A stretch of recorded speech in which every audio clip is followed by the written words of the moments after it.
हरी हरी. तर सर्वांचं स्वागत आहे या पंढरी धामामध्ये. मी तुमच्यासाठी एक पोस्ट टाकलं होतं, काय श्रीहरी रहिवासी गुरुकुल. तर आपण गुरुकुल सुरू करतोय शालेय शिक्षणासोबत त्यांना आध्यात्मिक शिक्षण आपण देणार आहे मुलांना.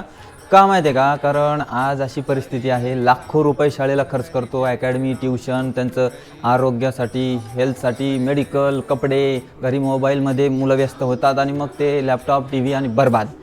तर आपण ते सगळं बंद करतोय. गुरुच्या घरी राहून शालेय शिक्षणासोबत त्याला मिळणार आहे गीता, भागवत, रामायण, महाभारत, संत चरित्राचा संपूर्ण अभ्यास. त्याच्यामध्ये त्यांना संगीत आलं, संस्कृत आलं, वादन आलं, विविध कलागुणांचा विकास आला आणि विशेष करून संस्कार आले. हो संस्कार. आपण मुलांना 4थ्या वर्गापासून, म्हणजे तिसरीचे मुलं जर सक्षम असतील तर चालतील, तिसरीपासून ते 8वीपर्यंतचे मुलं आपण घेणार आहे. त्यांना आपण आता उत्तर प्रदेशमध्ये जाऊन, तिकडे तुम्हाला मथुरा, वृंदावन जाऊन, काशी जाऊन कथा शिकायची गरज नाही. त्यांना इथेच आपण पंढरी शिकवणार आहे आणि ती पंढरीची जी कथा असणार आहे, इथेच ते जे मुलं घडतील ते तुम्ही बघण्यासारखे असतील तुम्हाला. तर लवकरात लवकर तुम्ही मेचा शेवटपर्यंत 30 तारखेपर्यंत तुम्ही ठरवू शकता की तुमच्या मुलाला इथे शालेय शिक्षणासोबत आध्यात्मिक संस्काराचं शिक्षण द्यायचं का नाही.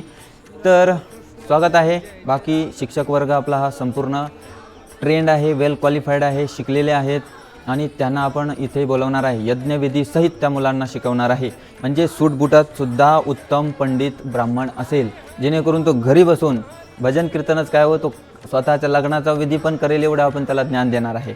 तर अज्ञानी राहू नका, मुलांवर फक्त फालतू खर्च करू नका.